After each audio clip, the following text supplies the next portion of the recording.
Okay, here's the question. What if you meet someone and then you end up living together because it's easier that way and you cannot find a place to stay and you just want to share rent, and it's your boyfriend, before you know it, it's been 2 years you're together and you decide to split up. What happens then if originally you own the house? Right, so the definition of spouse in BC family law is if you've been living with someone in a marriage-like relationship for 2 years. So moving in with a boyfriend, having a boyfriend move in with you into your home that you own, if he lives there for 2 years and you were in a marriage-like relationship, then that you become spouses after the 2-year mark, and that comes with it a whole host of issues if a year after that or 6 months after that you separate. So important to keep that in mind if someone's moving in, especially into your own home that you own. That's when you may want to consider a prenup, a cohab agreement to protect your assets.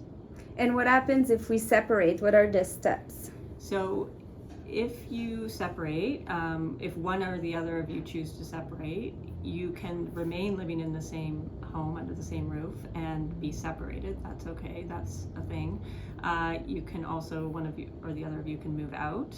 The definition of separation is just really it's a decision. So you decide you want to separate, it's over, and you give notice to the other person of that, and then you act that way. So you don't go back on it and continue to sleep together, that sort of thing.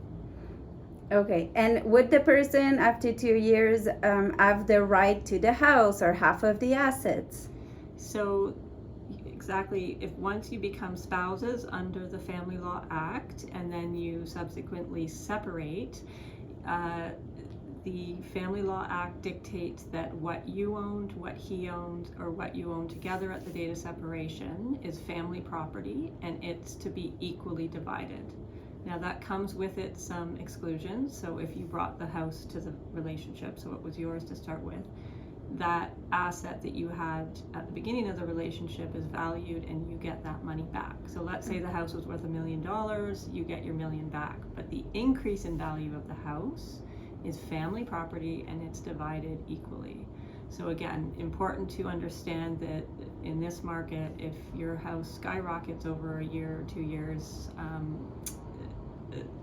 2 or 3 years, that you're going to share the increase in value of that asset with a separated ex. Perfect. Good to know.